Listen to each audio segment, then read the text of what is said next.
Ana Năstase se trage din familia Mustea, una dintre cele mai puternice dinastii din sat. La 21 de ani, Ana s-a căsătorit cu Andrei Năstase, unul dintre cei mai gospodari bărbați din Mândrești.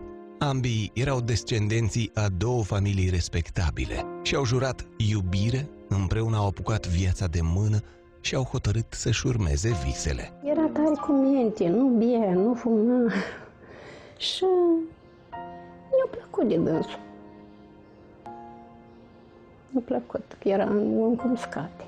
Iată din ce fel de oameni se trage el, vreau să spun, oameni gospodari, oameni foarte deștepți, culți. Tăticul lui era un om.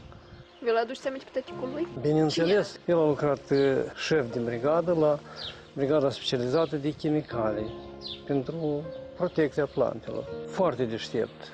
Vorbea puțin, dar numai ce trebuie și fără a-și bate joc de cineva, estima pe toți, era om cult, om erudit.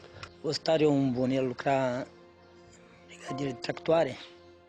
Toți din sat, tare s-a îmbăcat tare bine. Era un om excelent. Pentru tot satul, el, dacă ce, toți îi ajuta, era un om, mă spun, foarte bun. Se vede și pe Andrei, că el tot e băiat de treabă. Avea cea mai bună bicicletă din sat. Da, și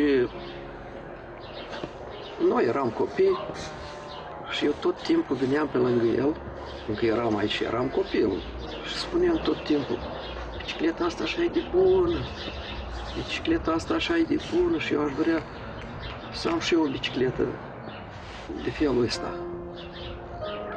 Și tot îi mai ziceam o dată, de două, de trei ori, până la urmă el zice, uite, eu îți cadonez această bicicletă ție.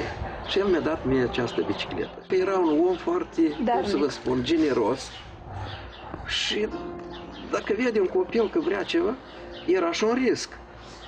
Și el când mi-a spus că îmi dă, dar eu așa bucurie,